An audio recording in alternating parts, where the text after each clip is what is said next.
Oi, Jéssica, tudo bem? Bom, pessoal, o tema da aula de hoje é macroevolução, né? A gente acabou discutindo algumas questões de macroevolução, né? Quando a gente discute a questão da evolução da interação entre as espécies, a gente está discutindo uma questão macroevolutiva. O evo-devo é uma questão macroevolutiva, só que a aula de hoje a gente vai discutir outros aspectos, né? Então, na verdade, macroevolução são vários processos, digamos assim, é uma área da biologia evolutiva que inclui vários processos evolutivos que tem como resultado a produção de táxons, tá? Então, desde espécies até classes, ordens, famílias, reinos, tá? Então, todo esse processo que leva à diversificação de táxons, e não só diversificação de populações, é chamado de macroevolução, certo? Na disciplina de princípios evolutivos, basicamente a gente discute microevolução, que seria os mecanismos evolutivos, né? E o resultado, basicamente, dentro de populações. Quando a gente sai desse olhar populacional e passa por olhar taxonômico, então a gente fala em macroevolução, certo? Aqui um exemplo, né, de microevolução, então quando a gente olha, por exemplo, a espécie humana e toda a diferença que existe entre os diferentes indivíduos, a gente explica isso, por exemplo, por eventos microevolutivos. Só que quando a gente considera a nossa linhagem evolutiva, que a gente vai discutir mais detalhadamente semana que vem, aí a gente já fala numa escala macroevolutiva, certo? E aí é impossível falar de macroevolução sem falar desse modelo, né, que é um modelo clássico para discutir esse tipo de processo. Então, a macroevolução é uma área da biologia evolutiva que se preocupa com a evolução que produz novos táxons. Se a gente pensar o táxon, né, da espécie e as diferentes formas, né, pensando esse táxon da espécie do cavalo e os diferentes táxons, né, que antecederam, se a gente consegue contar essa história a partir, né, do ancestral mais anterior, que é do gênero Euipus, até o gênero atual, que é o gênero Ecos, então a gente tem no registro fossilífero os dados bem documentados. Então, para a evolução dos cavalos, a gente tem isso muito bem documentado. E aí, basicamente, o que a gente percebe aqui? Que os cavalos, né, a linhagem evolutiva dos cavalos tem sua origem lá no período Eoceno, né, que é mais ou menos há 60 milhões de anos. Algo interessante é que esses primeiros cavalos, né, eles eram muito pequenos, tinham tamanho de cães, né? Os dentes molares também eles não eram muito grandes, não eram muito desenvolvidos, e as patas apresentavam 4 dedos. Né? E aí, desse primeiro, né, ancestral até o cavalo atual, o que vai acontecendo ao longo do processo? Há um aumento no tamanho corporal. Alguém abriu o microfone para perguntar alguma coisa, pessoal? Perdão, galera, abri aqui sem querer. Tá, não, beleza. Mas se quiser perguntar, pode me interromper a hora que vocês quiserem, tá? Então, quando a gente acompanha aqui a linha evolutiva, o que a gente percebe? Que há um aumento gradual no tamanho corporal, uma redução no número de dedos, né, de 4 para 1 dedo, um aumento no tamanho do molar e um aumento dessa distância crânio-narina, né? Então, além desse aumento, né, no tamanho corporal, um aumento no tamanho geral, há também uma ampliação dessa distância crânio-narina, certo? E essas adaptações, elas provavelmente estão relacionadas à mudança do ambiente. Então, esses primeiros cavalos que surgiram, eles ocupavam ambientes tipo florestas, né? Então, à medida que as florestas vão sendo substituídas por savanas e campos, cavalos, né, ancestrais dessa linhagem evolutiva, que eram maiores, né, conseguiam ser mais rápidos, tinham uma capacidade melhor de digerir mecanicamente a grama, eles tinham vantagem sobre aqueles que não tinham. Então, o que a gente consegue enxergar no cavalo atual é um conjunto de adaptações que estão relacionadas principalmente à ocupação de ambientes com pouca arborização e com grande disponibilidade de grama. Por quê? A redução de dedos, né, de 4 para 1 melhora a velocidade. Né? Não é à toa que a gente usa calçado para poder caminhar ou correr, tá, gente? Os dedos, eles atrapalham. o deslocamento. E aí a gente usa justamente um sapato para simular como se a gente tivesse um dedo só. Então o sapato ele acaba isolando nossos dedos do ambiente, e aí é como se a gente tivesse um dedo só, que é mais ou menos o que acontece com o cavalo, tá? Só que o cavalo, claro, não usa sapato. O que aconteceu foi uma redução gradativa nesse número de dedos. E aí a gente consegue explicar isso por aqueles eventos, né, relacionados a genes de desenvolvimento que a gente viu na aula de Evo-Devo.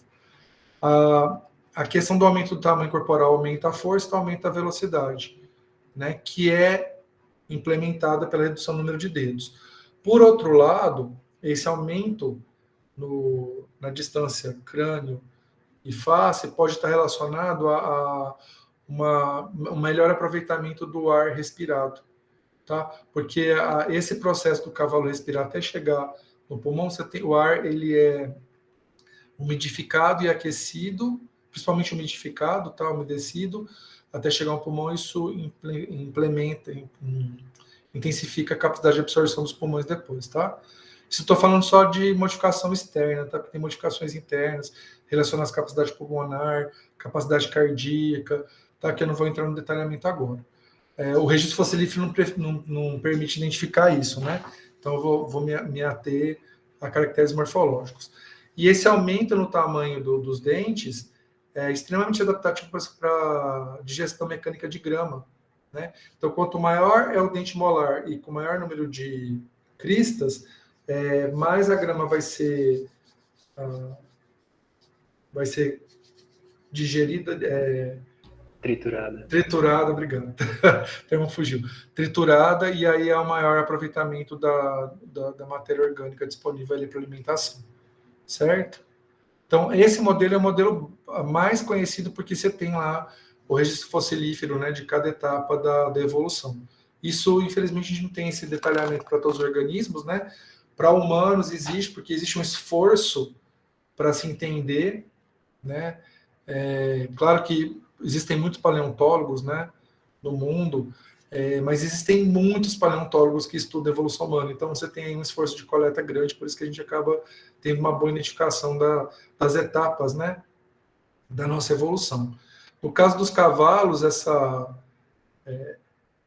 possibilidade de registro fossilífero está relacionada ao próprio modus, né, o modo de vida dessa linhagem evolutiva. Geralmente esses animais eles vivem em grandes bandos e ocupam ambientes que estão sujeitos à sedimentação. Então a chance de um desses animais ser soterrado, né, por sedimento fossilizado é maior porque existem muitos animais ali disponíveis para isso, né, porque são grupos grandes, né, de animais. Então essa é uma explicação. A história bem documentada de macroevolução ela existe para os cavalos, para as baleias e para os porcos, tá? Se eu não me engano, o Tiago discute em paleontologia a evolução das baleias, os cetáceos, não discute? Vocês já fizeram paleonto, né? Já sim. Já sim, eu fiz mês passado.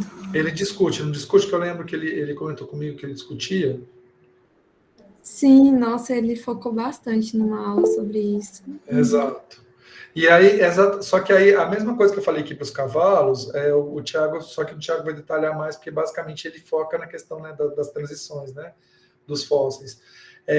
Macroevolução também, tá? Então, aquilo lá que o Thiago explicou para vocês, para as baleias, é macroevolução, mas aí numa perspectiva da paleontologia, né? Aqui eu estou trazendo uma perspectiva mais genérica, certo? Mas são dois modelos macroevolutivos que são amplamente utilizados justamente porque tem um predomínio, né? Existe uma riqueza de fósseis que permitem reconstruir essa história, certo? Entenderam a questão da evolução dos cavalos e esse processo de diversificação? Sim, sim. E aí é macroevolução porque cada etapa evolutiva aqui dá origem a um novo táxon, tá? Então a gente não está falando só de modificação de uma população, a gente está falando sobre modificações que levam até a mudança de gênero. Né? Então, a família é a mesma para todos, né? A família taxonômica, né? Mas o gênero ele passa por mudanças aqui, nessas diferentes etapas do processo evolutivo, ou da linhagem evolutiva, né? E aí, algumas perguntas, né? No caso aqui, a gente consegue perceber que há uma sucessão de mudanças, né? nas quais você tem aqui, né, um aumento gradativo no tamanho corporal, uma redução gradativa no número de dedos, um aumento gradativo no tamanho do dente, mas a pergunta é, essas mudanças que ocorrem, né, nas etapas intermediárias, elas são sempre adaptativas? Então, essa é uma pergunta. Outra pergunta que a gente pode fazer.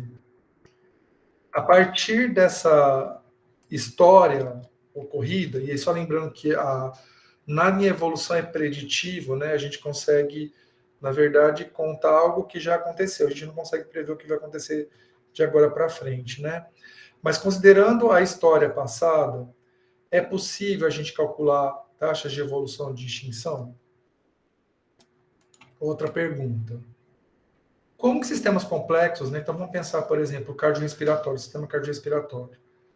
Ele é um sistema complexo, né, que envolve vários tipos de tecido, vários tipos de célula. Como é que é possível evoluir isso? E aí uma outra pergunta, e a última, se existem tendências evolutivas.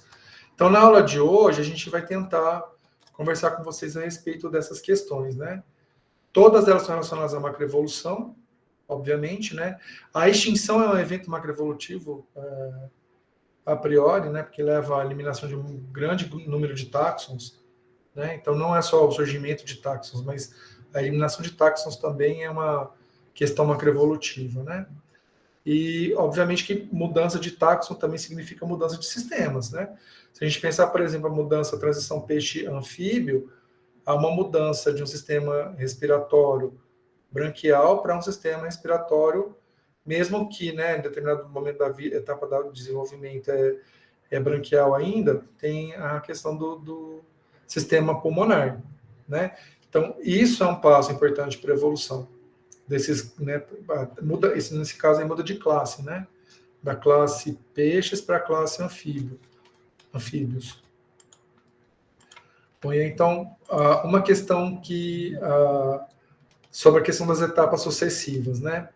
Imagina o seguinte, existem certas modificações, certas adaptações, que elas produzem um impacto tão grande para a sobrevivência e produção diferencial do organismo, que elas podem, é como se elas abrissem uma porta para que o organismo pudesse ocupar uma quantidade imensa de nichos, né? Ou os grupos, né, que vão evoluir a partir daquele organismo ancestral ocuparem uma gama enorme de nichos. Então, essas inovações, que elas acabam possibilitando uma ocupação mais polimórfica dos nichos, elas são chamadas de inovações-chave, né? E aí um exemplo que é clássico disso é o que aconteceu com os roedores. Então, os roedores, eu não sei se vocês sabem, dentro dos grupos dos mamíferos, roedores, né, espécies de roedores, são metade das espécies conhecidas. Então, das cerca de 4.000 espécies de mamíferos conhecidas, né, 2.000 são roedores. E aí uma explicação para essa grande radiação adaptativa, né, esse grande processo de macroevolução dentro da ordem Rodentia, é explicado pelos incisivos altamente desenvolvidos. E aí vocês podem perguntar, nossa, mas o que um incisivo altamente desenvolvido possibilita? O incisivo altamente desenvolvido permite com que o organismo que tem essa característica escave. E aí pode escavar frutos, pode escavar solo, pode escavar parede, ou seja, pode ocupar nichos que antes não eram ocupados. Então, essa característica, dentes incisivos altamente desenvolvidos, possibilitou com que os organismos que evoluíram a partir dessa linhagem ancestral conseguisse ocupar nichos muito diversos. E aí essa ocupação de nichos múltiplos possibilita, a partir do momento que essas populações vão ficando mais ou menos isoladas, possibilita o processo de especiação. E aí, a partir do processo de especiação, é possível processos de diversificação taxonômica em grupos mais inclusivos, né? De família, órgão, classe, reino, divisão, certo? Então, uma inovação-chave pode ser uma característica importante para eventos macroevolutivos. Uma outra, também relacionada à questão das inovações-chave, é que a mudança, né, ela possibilita, por exemplo, a mudança numa estrutura possibilita a mudança de função. Em outras palavras, você já deve ter ouvido, o Wagner gosta muito de usar esse termo, os processos de exaptação, geralmente, eles estão relacionados a essa diversificação desse tipo. Então, uma mudança, existe a estrutura morfológica e a estrutura morfológica ela é utilizada para outra função em outro organismo. E aí esse processo é chamado de exaptação. Então, um exemplo clássico disso é o das penas. Existem evidências que as penas surgiram em répteis, tá? Principalmente do grupo dos dinossauros. E a função das penas dos dinossauros, basicamente, é a termorregulação. Só que durante a evolução e a diversificação dos dinossauros para o grupo das aves, por mais que a gente discuta, né, que a ave, na verdade, não deveria ser uma classe à parte, mas sim uma classe dentro dos répteis, que, na verdade, é o grupo de dinossauros atual, são as aves, mesmo que a gente discuta nessa perspectiva, nessa abordagem, não deixa de ser um evento macroevolutivo, tá? Independente de estar falando de classe ou de diversificação dentro da classe dos répteis. O que houve é que as penas deixaram de ter somente função termorreguladora para uma função de voo, né? Então, essas características que são passíveis de serem exaptadas, elas podem possibilitar a macroevolução, né? E aí a diversificação de táxons, que é o meu caso, por exemplo, dessa transição répteis para aves, certo? Pessoal, tudo bem até aqui? Entenderam a questão da inovação-chave relacionada ao incisivo, dos roedores, relacionada às penas? Por mim, sim, Galego. Ótimo. E você, Sara? Só falta você, que o Godinho respondeu no chat. Certinho. Como que nós estamos? Vocês estão só em 3, vão ter aula particular, praticamente. Bora. Bom, uma outra questão, então, um fato, né, um mecanismo evolutivo que pode levar à macroevolução é a origem de inovações-chave, né, como esses exemplos que eu dei.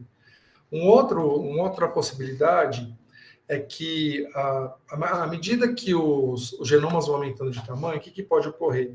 Certos genes podem ser duplicados. Esses genes que são duplicados, a gente chama eles de elementos redundantes. O que pode acontecer é que esses elementos redundantes, eles podem ter, em virtude de mutações, produzir funções diferentes. E isso poderia levar poderia ter como consequência a ocorrência de elementos macroevolutivos, né? Um exemplo clássico disso é o que acontece com as globinas. Então, as globinas têm origem lá nos invertebrados. Se a gente analisar só os vertebrados, a gente encontra um primeiro processo que vai dar origem às mioglobinas, né, que é justamente a globina presente nos peixes, e um outro processo de diversificação que vai dar origem às hemoglobinas. Se a gente analisar os genes, a gente percebe que todos os genes aí, eles têm a mesma origem evolutiva. O que vai acontecer é que, à medida que esses organismos eles vão se diversificando, né, esses genes se diversificam, eles também possibilitam, né, a diversificação desses organismos, ainda mais um gene desse que está relacionado, né, à exploração do ambiente, né, são genes relacionados ao transporte de oxigênio. Então, a proteína produzida por esses genes, ela está relacionada ao transporte de oxigênio, então, assim, é extremamente importante para a adaptação do organismo. E aí, no caso das hemoglobinas, ainda há a diversificação para hemoglobina tipo alfa e hemoglobina tipo beta. Isso para falar só de duas, tá? Porque a gente, na verdade, tem muito mais tipos de hemoglobina, que eu não vou entrar aqui no detalhamento, mas a alfa e beta são só duas. Tem a hemoglobina fetal, a hemoglobina ômega, gama, e por aí vai, certo? Isso em humanos, tá? Se a gente pensar nos outros vertebrados, aí também a gente tem um outro processo de diversificação. Então, veja que a partir de um gene, né, que a gente chama de gene das globinas, à medida que esses genes foram sendo duplicados, eles foram acumulando mutações. E aí, a partir dessa globina ancestral, foi possível surgir pelo menos dois genes que vão codificar moléculas ligeiramente diferentes. Um que vai dar origem à molécula das mioglobinas e o outro que vai dar origem à molécula das hemoglobinas. E aí, dentro das moléculas de hemoglobina, também há diversificação. E esses processos que ocorrem no nível gênico, eles podem ter como consequência a diversificação de espécies, táxons superiores, né? E espécies de outros táxons. Certo?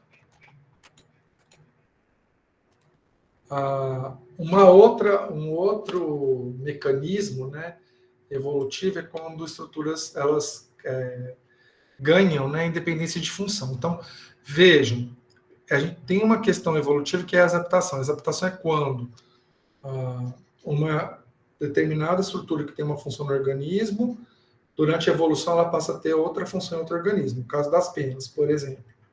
Só que, às vezes, né, existem estruturas que têm dependência de função, e aí, ao longo da evolução, essas estruturas elas se tornam independentes. Não é que elas mudam a função. Num determinado organismo, essas estruturas elas estão ligadas, conjuntas, e outras estão separadas. É muito parecido com aquela pergunta do Evo-Devo, tá, gente? Aquele processo, na verdade, é um processo de dependência de função, que a gente viu lá que dá origem, que todos os dentes, né, de répteis são similares, e aí você tem um conjunto de genes que, na verdade, eles acabam atuando de forma conjunta, e aí, ao longo da evolução dos mamíferos, esses genes foram se tornando dissociados, e aí eles acabaram tendo as funções. Quer dizer, todo mundo produz dente, só que aí muda a morfologia dos dentes, porque não há mais uma dependência de funcionamento daqueles genes para produzir os dentes. Então, como tem essa perda de dependência, é possível a diversificação da dentição. Só que aqui eu trouxe um outro exemplo. Esses dois grupos de peixes aqui, o Labroideae e o Percoideae, eles têm aparato de alimentação muito parecido. No caso dos Labroideae, os ossos faringeais superiores eles são conectados ao crânio. Então você tem o osso da faringe, né, que é interno, conectado ao crânio. E os inferiores, eles têm uma conexão muscular com o crânio. Eles são fusionados, né, e tem uma conexão com o crânio. Nos Percoideae, há uma perda dessa conexão desses ossos faringeais com o crânio. E aí isso possibilita que a boca dos Percoideae ela consiga se abrir de forma mais ampla. A boca abrindo de forma mais ampla, é possível para os Percoideae utilizar como presas organismos maiores, certo? Então a estrutura, elas são idênticas. Só que como há essa desconexão do crânio com esses ossos, é possível para os Percoideae aumentar a envergadura da boca, e aí é possível que eles capturem presas maiores, certo? E isso diversifica o nicho. Se diversifica o nicho, há uma grande probabilidade desses indivíduos diversificados cruzarem entre si. E aí, a partir desse momento, é possível que acumule mutações, né? Que levem ao isolamento reprodutivo e tenha a origem de uma nova espécie, certo? Entender esses dois exemplos, pessoal, das globinas e dessa questão do aparato de alimentação desses peixes? Sim. Aqui também. Só falta você, cara. Galera, eu não vou responder, porque minha mãe falou comigo agora e eu não consegui prestar atenção. Tá, Mas depois... Da globina você ouviu? Sim. Só dos peixes que não. Isso. Então, basicamente, dos peixes é o seguinte, cara, e se você não entender, você me fala. Tá. Esse grupo Labroideae, que é o grupo que está à esquerda, eles apresentam ossos da faringe ligados ao crânio. E aí o que acontece com esses peixes? Justamente por causa desses ossos serem todos ligados, ele não consegue abrir muito a boca. No outro grupo, esses mesmos ossos que têm a mesma origem embrionária, eles são desconectados. Então, os Percoideae conseguem abrir a boca com uma envergadura maior. Provavelmente isso aconteceu na diversificação. O ancestral tinha, né, esses ossos fundidos, e aí um determinado grupo dessa espécie ancestral perdeu essa ligação, e aí eles começaram a ocupar outros nichos. Ocupando outros nichos, eles meio que se separam, né? Então, você tem lá a variante que tem osso fundido, variante que não tem osso fundido. E aí elas começam só a cruzar entre, né, só a variante com osso fundido, com osso fundidos, variante sem osso fundido, com variante sem osso fundido. E aí é possível que mecanismos de isolamento reprodutivo evoluam e isolem, dando origem a duas espécies, né? E aí é um evento macroevolutivo, certo? Em linhas gerais é isso. Entendeu? Entendi, sim. Não, ficou claro. É bem simples, é bem tranquilo, tá? Os nomes que são mais complicados. Ai, meu Deus. Certo? Tá bom. Bom, a outra questão, né? Traços incipientes, ou seja, aqueles traços que aparentemente eles não têm um papel adaptativo muito importante, e traços complexos, né? Então, uma situação em relação a isso é quando eles, na primeira vez que aparecem na história evolutiva, eles já... Nossa, que susto! Achei que tinha um bicho subindo na minha perna aqui. A primeira vez que eles aparecem, eles apresentam algum tipo de vantagem, né, adaptativa. Então, exemplo disso é o que acontece com a coloração de borboletas, né? Então, essa coloração dessas borboletas, elas são colorações que geralmente estão associadas a um gosto ruim. Então, um pássaro que preda essa borboleta, ele aprende que o gosto dessa borboleta não é bom e aí ele evita predar borboletas que têm o mesmo padrão de cores. O que pode acontecer é que outras espécies, né, apresentem esse mesmo padrão de coloração, mesmo que não tenham um gosto ruim. Então, é possível que vejam que é um traço complexo. Por quê? Porque você tem a cor e o sabor. Não é só cor, é cor e sabor. E aí, o que pode acontecer? Se nesse primeiro momento que surge a característica, ela for vantajosa, há uma tendência desses indivíduos que apresentam, eles aumentarem em frequência. E até, no caso, eles podem produzir novas... acumular genes de mecanismos de isolamento reprodutivo e dar origem a uma nova espécie. Certo?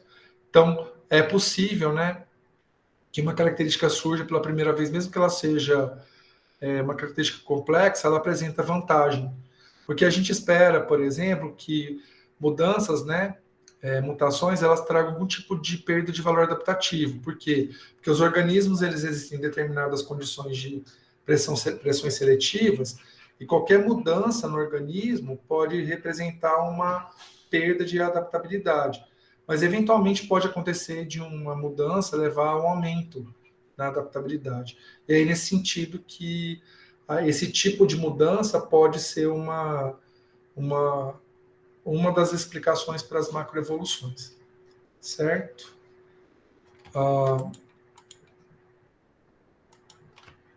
E aí, outra coisa, essa acho que vocês talvez até já ouviram falar, né? Tem uma questão muito, muito comum quando a gente discute as mutações, né? A maior parte das mutações, mutações, quando elas surgem, geralmente elas têm efeito deletério, perda de adaptabilidade para organismos que têm essa característica, mas eventualmente elas podem produzir um efeito menor na adaptabilidade ou ter valor neutro também, tá? Isso pode acontecer. Só que, dependendo do que acontecer no ambiente, aquela característica que ela é moderadamente não vantajosa ou neutra, ela pode se tornar adaptativa, certo? E aí, essa característica, naquele primeiro momento, ela não é adaptativa, depois ela se torna, e isso pode ser uma característica que vai promover o processo de macroevolução. Né? Um exemplo disso é o que acontece na questão da polinização. Né? Então, eventualmente, o que pode acontecer? Pode surgir um aparato bucal que ele não é tão adequado para as flores de uma determinada área, mas em virtude de uma mudança ambiental, as flores podem se tornar mais... ter uma morfologia mais adequada para a polinização. E aí aquela pergunta, né, que vocês responderam no módulo anterior, do anterior, na verdade, né, que é aquela pergunta que vocês tinham que comparar aquela diversificação dos insetos com a diversificação das plantas com flores, esse provavelmente é o processo. Então, surge alguma característica no inseto que aparentemente não é adaptativa, mas aí como tem mudança nas flores, então naquele contexto novo que tem mudança de flor, aquele aparato bucal que não era tão adaptativo, ele passa a ser mais adaptativo do que o aparato bucal que era o prevalente anteriormente, certo? Então, a partir de uma situação que não era adaptativa, essa tem uma mudança ambiental, então é possível que ela se torne adaptativa. Pode perguntar, Sara. Professor, então, nesse caso, o que vai ser adaptativo e, no caso, a macroevolução será uma coisa que não é o que mudou. Eu não sei se dá para entender. Entendi. Exato. Na verdade, a mudança é anterior, certo? Tá. Ela é anterior. Por isso que é difícil, a gente não consegue prever a evolução, porque pode ter uma série de caracteres que são não adaptativos hoje, mas em virtude de mudança ambiental eles se tornam adaptativos. Por exemplo, gene de entendi. resistência a inseticida. Os organismos, eles têm esses genes. Só que num contexto que você não tem aplicação de inseticida, eles são não adaptativos. Então, se por acaso, em nenhum momento da história humana, houvesse a invenção de inseticida, os genes continuariam a existir. Eles poderiam até ter algum papel de detoxificação de toxina de planta, né? Mas evoluir para resistência no nível que existe, provavelmente não ocorreria isso. Você tem uma população que é inteiramente resistente ao inseticida. Só ocorreu porque houve essa mudança em virtude da... Tudo bem que é uma mudança que é mediada pelo homem, né? Mas não deixa de ser um processo de seleção natural, tá? Entendi. Certo? Então, Obrigada. nesse sentido. Mas é isso mesmo, então você está certo, tá? Então você tem uma etapa que ela... A característica existe, mas ela não tem essa... não dá para saber se aquela característica que existe hoje, ela vai ser uma característica que efetivamente vai contribuir para a macroevolução. A gente só consegue entender olhando do presente para o passado. Do presente para o futuro, a gente não consegue fazer previsão, tá? Uhum. A evolução não é mãe de Ná, tá? Bom, eu não sei nem se vocês conheceram a mãe de Ná. Já ouviram falar da mãe de Ná? Assim. Não, né? Já. É que ela já morreu faz muitos anos, né? Vocês acham que muito pequeno. Ela fazia umas previsões aí, né? Ela previu, se não me engano, que os mamonas assassinas iam morrer, né? Acho que foi uma coisa assim, ela previu a morte de alguém. Sério? Foi. Mas assim, ela era charlatã, né? Na verdade, ela jogava umas previsões aí, teve esse ano, por coincidência, ela acertou. Nossa, mas foi acertar justo nisso, hein? Eu achava, Galego, que ela era da minha região, porque eu não sabia que tinha termos pra longe também. De que cidade que você é, Karen? Eu sou de Votuporanga. Então, você sabe da história da região, né? Com a mãe de Ná. Que ela falou que aqueles reservatórios de combustível que tem em Rio Preto, que fica na... Você conhece Rio Preto com certeza, né? Sim, do ladinho daqui. E tem uma parte aqui da cidade que toda a parte de combustível fica armazenada. Ela falou que aquilo lá ia explodir. Entendeu? Porque assim, tem uma parte enorme que tem reservatório de combustível. E ela falou que se explodir. Então, por isso que tem essa... A gente acha que ela é da região aqui, porque tem essa lenda. Meu Deus, eu não sabia disso. Dessa parte eu não sabia. Ela chegou a vir, porque ela fazia, tipo... ela ia nas cidades, né? Fazer o serviço lá, né? De previsão. E aí ela ia vir em Rio Preto, falou isso, e aí proibiram ela de vir na época. Meu Deus. Mas isso faz tempo, foi anos 90. Essa história eu não sabia. Mas foi bem, na época foi bem tenso, assim. Nossa. Porque os Mamonas morreram em 95, né? 94, não, 96 que eu estava já na faculdade. 96, e aí foi depois dos Mamonas, então deve ter sido 98, mais ou menos, 1998. Faz bastante tempo, então. Tenso. Bom, voltando para a macroevolução, né? E voltando para uma coisa que a mãe de Ná não consegue, que não é mãe de Ná, na verdade. Gente, peraí. Não, deixa eu voltar aqui. Uma outra característica dessa questão, né, de pré-adaptação, a gente pode chamar isso de pré-adaptação também, tá? No caso dos ossículos, dos 3 ossículos que estão relacionados à audição, né, nos mamíferos. Todos os mamíferos, na verdade, eles têm esses 3 ossículos, tá? Só que quando a gente analisa a história evolutiva, esses ossículos, na verdade, em outros organismos, eles compõem a estrutura do crânio, da mandíbula, né, da maxila inferior e do crânio. E aí o que vai acontecendo? Nesses ancestrais, a função auditiva ela é secundária. Então, o fato do formato desses ossos eles serem mais côncavos, né, eles permitem a reverberação. Então, eles indiretamente auxiliavam na audição. E aí, o que foi acontecendo? À medida que foi havendo evolução, esses ossos eles foram reduzindo de tamanho e aí eles foram se tornando especializados para audição. Né? Atualmente, nos mamíferos atuais, os ossículos não têm função estrutural nenhuma, tá? É só função auditiva mesmo. Mas isso tem evidências que eles existem desde de mamíferos mais ancestrais, tá? Então é uma característica, na verdade, que evoluiu até anteriormente aos mamíferos. Que aqui, aqui tem uma figura, que seria os ossículos, né, nos ancestrais, está aqui nas cores, tá? Rosa, amarelo e azul.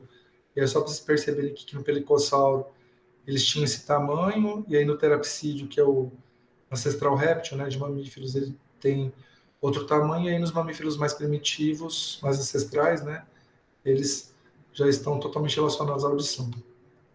Certo? Uma outra coisa que pode acontecer é uma mudança, né, uma exaptação, uma mudança de função da característica, e aí com isso muda o regime seletivo. O exemplo que é bem clássico para isso é o que acontece com o grupo dos catfishes, que são os cascudos, né? Os cascudos fazem parte dessa família, tá? Gymnotidae.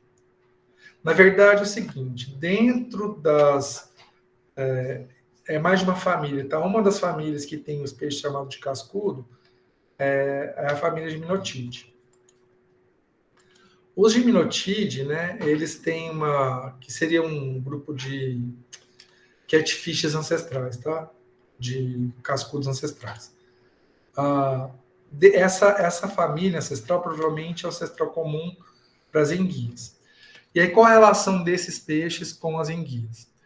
Os Gymnotidae, eles apresentam estruturas produtoras de campo elétrico que estão relacionadas à localização. Então, eles emitem, né, o campo elétrico, e esse campo elétrico está relacionado mais à localização. No caso das enguias, há uma ampliação desse campo elétrico, e aí esse campo elétrico deixa de ser utilizado para localização e passa a ser utilizado para captura de presa, certo? Então, há uma mudança na função e, com isso, a mudança do regime seletivo. Então, para o cascudo, esse sistema permitindo encontrar áreas, né, no solo dos ambientes dos ambientes de água doce, onde eles podem se enterrar. No caso das enguias, esse sistema ele tem uma função de vou usar o termo anestesiar, mas eu não sei bem se a gente pode usar esse termo anestesiar. Mas o choque elétrico de uma enguia é capaz de paralisar. É melhor paralisar, porque não é que anestesia, né? Paralisar a presa, isso facilita a captura. Certo? Pessoal, certinho até aqui? Alguma pergunta, alguma dúvida, algum comentário? Por mim, não. Tudo certinho. Beleza. Codinho certinho também. Ok. Outra questão também, né? Sistemas complexos. Eu comentei com vocês o sistema cardiorrespiratório, né? Só que não é esperado que sistemas complexos eles surjam complexos de uma vez. O que se espera, na maior parte das vezes, não que isso não possa acontecer, tá? Mas não se espera que isso aconteça. O que geralmente costuma acontecer é que vão surgindo, né, etapas menos complexas até que se chegue a uma etapa mais complexa. Um exemplo disso é a evolução do olho, né? Então, a gente tem aqui, se a gente pensar que a origem do olho tem a ver com aqueles órgãos de percepção de luz e sombra dos plateumintos, né? Até surgir um olho complexo com cristalino, capaz de refratar a luz e tudo mais, né? Então, e aí se a gente analisar esses olhos, né, desde plateuminto até chegar nos cefalópodes, então estou pensando na linhagem dos invertebrados, tá? A origem do olho é independente para vertebrados e invertebrados, mas pensando nos invertebrados, então é possível a gente, estudando os diferentes invertebrados, esse aumento na complexidade do olho até chegar nesse olho padrão cefalópode, certo? Então, a partir de um olho plateuminto, é possível, né, à medida que vai havendo a evolução e diversificação dos grupos, um aumento na complexidade do olho, né? Então, ele deixa de ser uma mera estrutura capaz de perceber luz e sombra para se tornar uma estrutura capaz de perceber cores, imagens, perspectiva e tudo mais. Certo? E aí, um outro passo também que pode estar relacionado à macroevolução é a integração funcional, né, de partes que são independentes. Então, imagina, por exemplo, que tem a ver de novo aquilo que a gente viu no Evo-Devo, né? Que são os genes lá, eles estão todos conectados, né? Então, imagina que uma determinada característica, ela depende da ação de A, B, C, D e E, certo? Então, estão todos correlacionados. E aí, em virtude do evento evolutivo, o gene A, por exemplo, ele deixa de fazer parte desse grupo aqui de resposta. E aí, o que pode ocorrer? Ou pode haver independência dessas estruturas, igual acontece com a formação dos dentes, né, que a gente já discutiu, ou toda a estrutura tende a ser eliminada, certo? Então, pode ocorrer as duas coisas. Ou perde uma, todo mundo vai embora, que é o que acontece, por exemplo, com as vias metabólicas básicas, né, de respiração celular, de síntese de proteína. Então, uma mudança numa estrutura afeta todo o processo metabólico, então isso não vai para frente. Mas dependendo da característica, e a independência de uma característica faz com que as outras fiquem independentes, e aí cada uma pode se relacionar a uma função diferente no organismo, né, a exemplo da questão da formação dos dentes, dos mamíferos.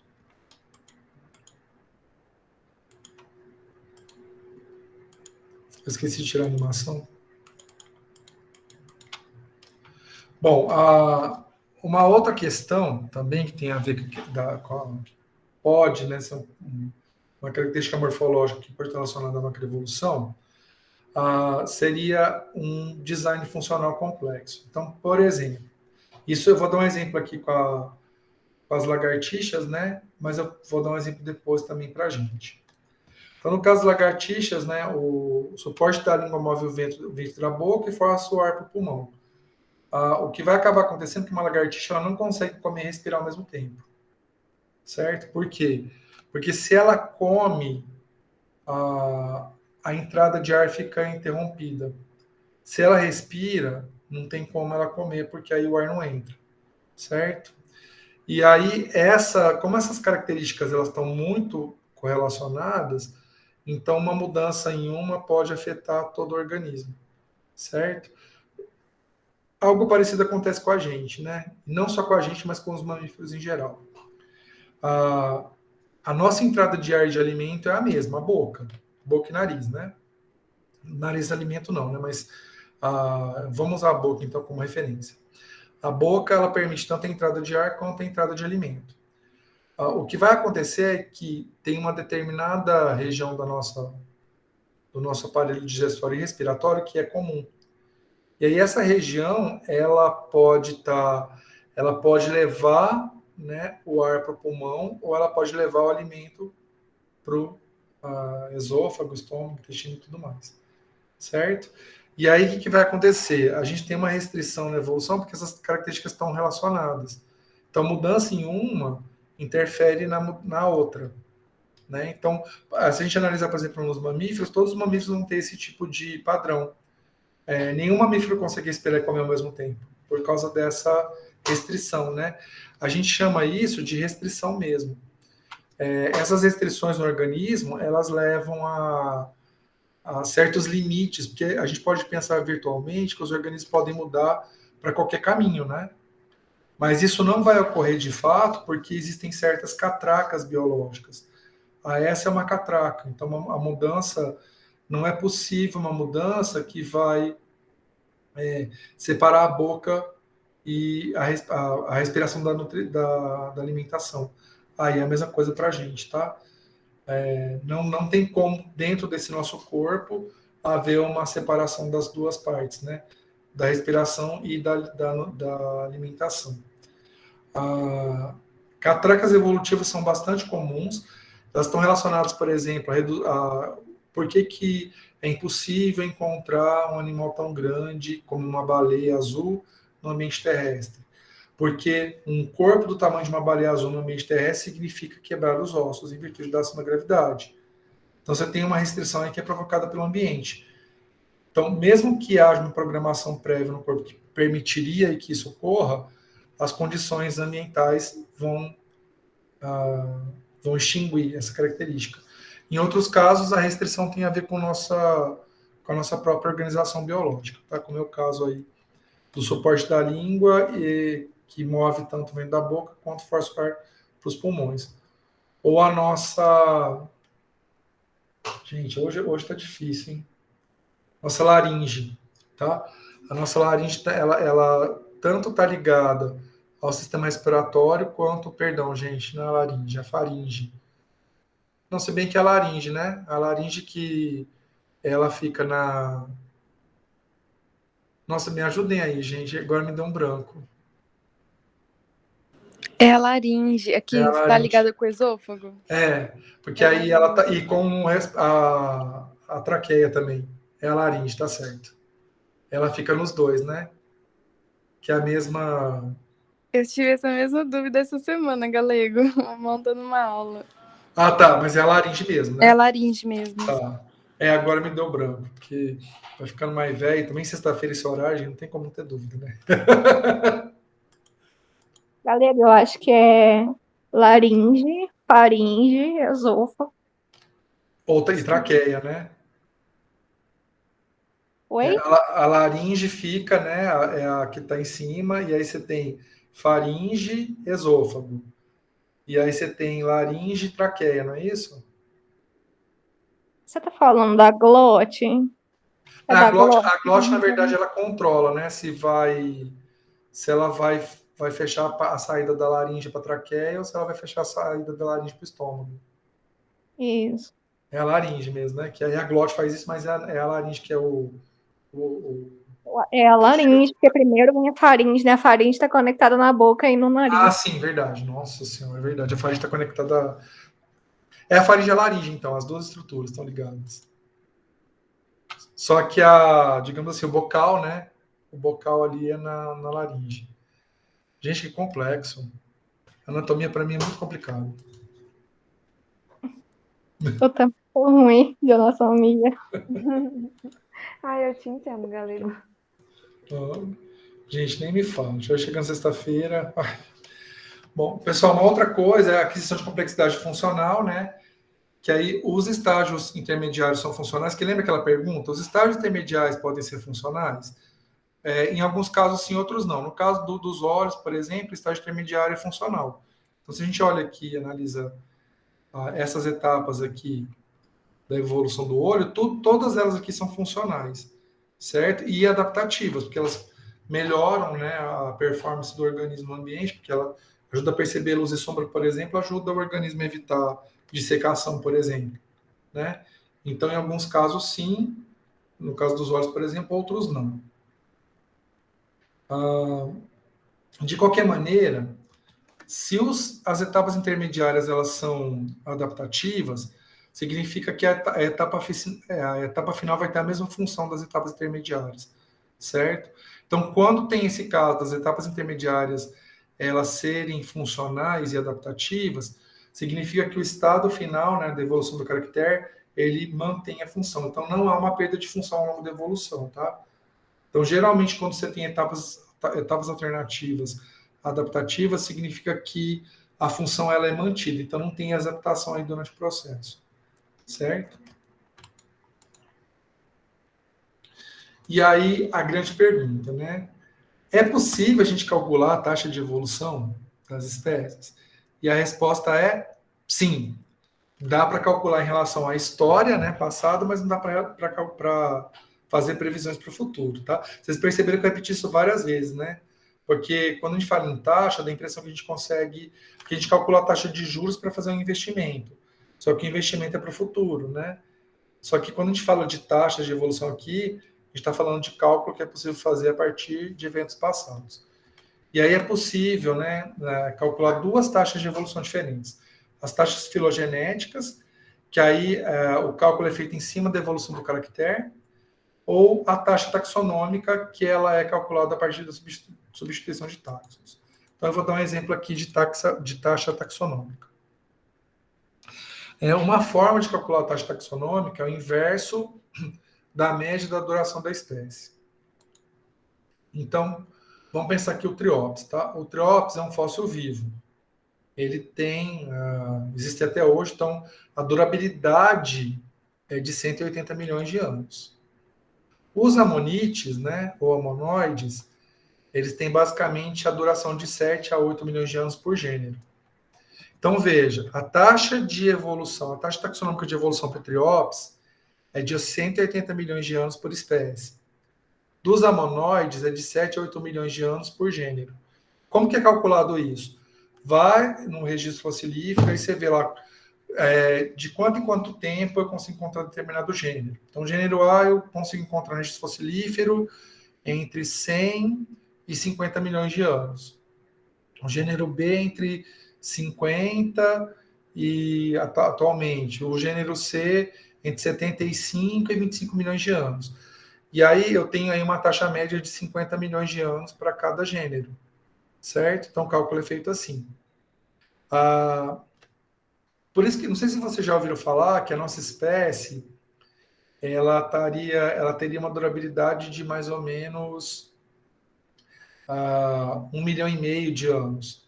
Por que é feito esse cálculo? Porque se a gente pensar do ancestral humano até o atual, a taxa de substituição é de mais ou menos 1,5 milhão.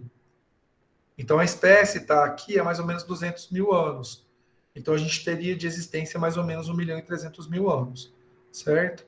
Só que não dá para fazer essa conta, porque as condições que estão relacionadas à substituição de espécies antes do período atual tem a ver com o contexto X. A partir de hoje, o contexto é outro, né? Então, quando vocês veem isso aí, vocês já desconfiam que isso aí é balela, tá? Mas aí, a taxa taxonômica, basicamente, você calcula quanto tempo demora para um determinado táxon ele ser extinto, certo? Considerando a história dele, né? Então, a gente olha para trás como que é essa taxa de substituição de táxons. A taxa filogenética, ou taxa de mudança de caractere, ela é calculada a partir de uma fórmula bem simples, tá? Então, TMC é a taxa de mudança de caractere. A taxa de mudança de caractere é calculada a partir do valor do estado de caractere final menos o estado de caractere inicial dividido pelo tempo. Então, vamos pegar a questão dos cavalos, tá? No Mesohippus, a altura da crista é de 8,36 milímetros.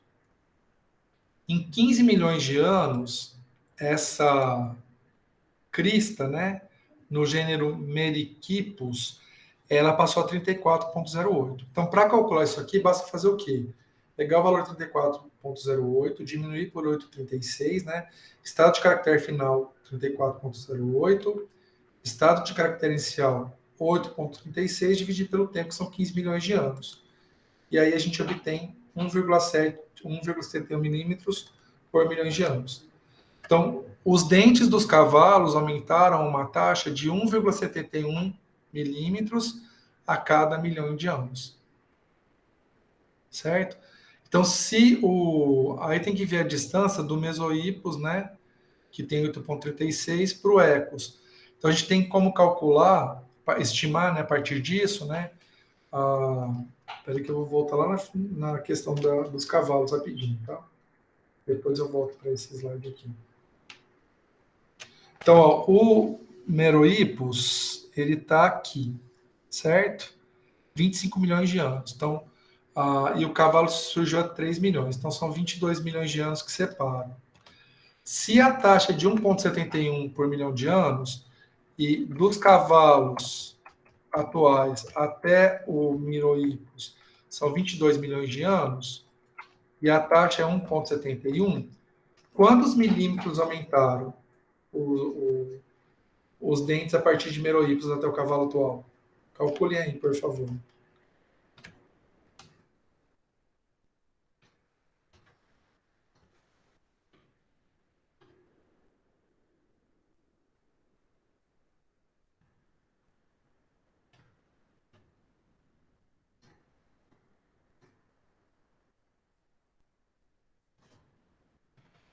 Conseguiram? Aí eu tava esperando você voltar no slide da fórmula. Porque é o seguinte, né? A taxa é de 1,71 milhões de anos, milímetros por milhão de anos. A distância do Mesohippus, do Merychippus para os cavalos atuais, vou pegar, era Merohippus lá, mas vamos pegar Mesohippus. A distância do Mesohippus para o cavalo atual é de 22 milhões de anos. E aí aumenta 1,71 a cada milhão de anos. Quantos milímetros deve ter aumentado o dente, considerando essa taxa filogenética?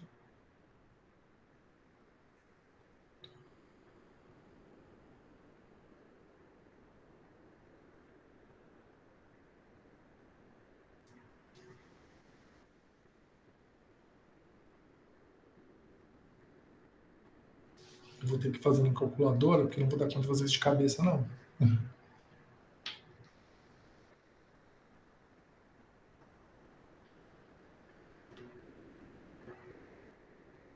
Vocês chegaram a algum valor? Vamos ver se chegou ao mesmo valor que eu.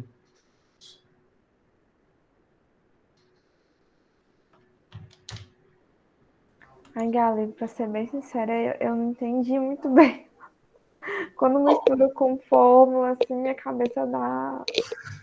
Porque é o seguinte, ó, se aumenta 1,71 milímetros por ano, por milhão de anos, basta multiplicar 1,71 por 22, né? Que vai dar 37,62 milímetros, certo? Aumentou isso. Se o tamanho original era 8,36,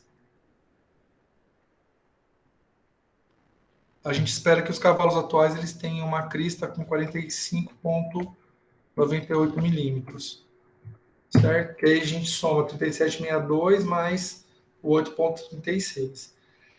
O cálculo em si não precisa se preocupar, mas entenderam a lógica, como que é feito esse cálculo, essa taxa ela é avaliada, estimada? Ah, tá, agora eu entendi. Entendeu? Assim, não precisa se preocupar tanto com o cálculo, mas entenderam a lógica? Porque a lógica que é o que precisa saber aqui. Foi Ótimo. igual o Godinho, a lógica sim. É porque a lógica é mais importante. O cálculo que, na verdade, precisaria ter colocado tipo um probleminha e tem deixado vocês resolverem. Que aí é uma sugestão para fazer isso para o semestre que vem. Deixar um probleminha e aí colocar mais dados, né? Bom, e aí a gente já está caminhando para o... Nossa, gente. A gente está caminhando para o final da aula, tá? E aí tá, tem taxa de evolução e tem taxa de extinção. Então, o que acontece é o seguinte.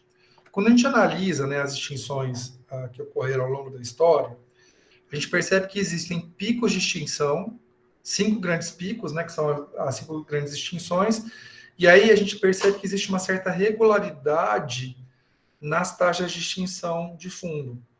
Então, existem momentos que tem uma grande quantidade de extinção e existem momentos que essas taxas elas tendem a ser mais regulares. E, de fato, quando a gente analisa isso para diferentes organismos, perceba que esses gráficos aqui são gráficos de extinção, né? Que é a sobrevivência de uma espécie milhões de anos. E aí, se vocês observarem aqui, todos os gráficos aqui apresentam o mesmo tipo de tipologia, né? Então, o que significa isso? Que existe uma certa regularidade para as taxas de extinção. E aí, o que explica... Isso aqui não dá para você fazer um cálculo igual a gente fez para as taxas de evolução. Então, na verdade, existe um padrão e esse padrão pode estar relacionado ao tipo de táxon, mas não está relacionado à idade do táxon. Certo? Então, o tipo de ambiente que ele vive e tudo mais. Né? Então, é possível para um mesmo táxon a gente estimar a probabilidade de extinção. Certo? Então, a gente precisa produzir modelos, né, matemáticos iguais a esses aqui, modelos gráficos iguais a esse, para o táxon, então a gente consegue calcular qual que seria a probabilidade, tá? Eu não vou entrar com a fórmula, porque aí os modelos matemáticos são um pouquinho mais complexos, né? Porque são modelos probabilísticos, e aí você envolve um outro tipo de cálculo, tá? Porque eu não vou entrar no detalhe. De qualquer maneira, espécies que apresentam grupos de população menor têm uma chance maior de extinção, né? Por deriva genética mesmo, tá, gente? Então, um grupo menor tem maior chance de extinção, porque imagina que o grupo é formado por 10 indivíduos e um outro grupo que é formado por 100. É muito mais provável que esses 10, se acontecer alguma coisa, esses 10 morram, do que para acontecer uma coisa da mesma magnitude que vai matar os 100. Certo? Então, é por isso que a questão dos pequenos grupos, a extinção é mais alta. E aí, a partir dessas evidências, né, o Van Valen, ele ele propôs a hipótese da rainha vermelha. O que ele propõe nessa hipótese? Que os ambientes estão em constante mudança, em que as espécies elas estabelecem uma corrida, né? E essa corrida tem relação com quais são as pré-adaptações, né, que existem na espécie. Então, à medida que o ambiente muda, se a espécie tiver as pré-adaptações, ela consegue sobreviver. Se ela não tiver as pré-adaptações, ela tende a ser extinta. Então, é como se fosse uma corrida sem sair do lugar, né? E aí, por isso que ele usa a imagem da rainha vermelha, né? Que a rainha vermelha da Alice no País dos Espelhos. Nesse caso, a rainha vermelha, ela corre sem sair do lugar. Então, é a mesma coisa que acontece com as espécies. Então, o ambiente vai mudando, né, como se fosse uma esteira, e aí aquela espécie que tem as pré-adaptações, ela consegue se manter. Aquelas que não têm, caem da esteira, e aí elas são extintas. Certo? E aí, claro, né, a pergunta é a seguinte, será que táxons super especializados têm maior ou menor chance de sobrevivência, né? E aí, no caso, a gente encontra na história evolutiva de tudo, né? Então, os amonites que têm menos especialização, eles têm muitos sobreviventes. Os hidrozoa, que são mais especializados, eles têm também bastante sobrevivente. Então, depende do táxon. Então, a superespecialização não necessariamente garante garante a fuga da extinção, né? A manutenção do estado rainha vermelha. E aí, como a forma eu disse para vocês, depende do táxon. No caso de bivalves, né, isso vocês vão perceber que vai valer para moluscos, né, em geral, aqui em A estão as espécies generalistas e em E estão as especialistas. Então, nesse gráfico aqui, primeiro estão as espécies extintas e nesse outro as espécies que sobreviveram. Se vocês observarem os dois gráficos, né, a proporção de generalistas para bivalves que sobreviveram e foram extintas é a mesma. E aí, quando a gente compara para os especialistas, a gente vai perceber que os especialistas tiveram uma taxa de extinção maior quando comparado com aqueles que sobreviveram. Certo? Então, no caso, para os bivalve, a chance de sobrevivência e extinção é a mesma, para aqueles que são generalistas. Mas para os que são especialistas, a chance de extinção é maior. Certo? E aí algo vai acontecer com os gastrópodes, né? Então, vejam, a questão de ser especialista ou ser generalista aumenta ou diminui a chance de sobrevivência? A resposta depende do táxon. No caso de moluscos, parece que ser generalista aumenta a chance de sobrevivência do que ser especialista. Certo? Ser generalista aumenta a chance de sobrevivência. Tá? Então depende do táxon. Precisa se estudar a biologia dos táxons para poder se entender. E aí, no caso das extinções em massa, elas teriam taxas regulares ou casos extremos. Né? O que parece, olhando, né, para a história das grandes extinções, que seria muito mais uma questão de casos extremos do que taxas regulares, certo? E aí, claro, eu não vou detalhar aqui na aula, porque vocês veem nesse paleonto, né? Existem 5 grandes extinções, existiram, né? Do Ordoviciano, Devoniano, Permiano, Triássico e Cretáceo. Cada uma delas tem consequências evolutivas para diversificação e tudo mais, mas aparentemente seria muito mais uma questão de casos extremos do que de taxas regulares.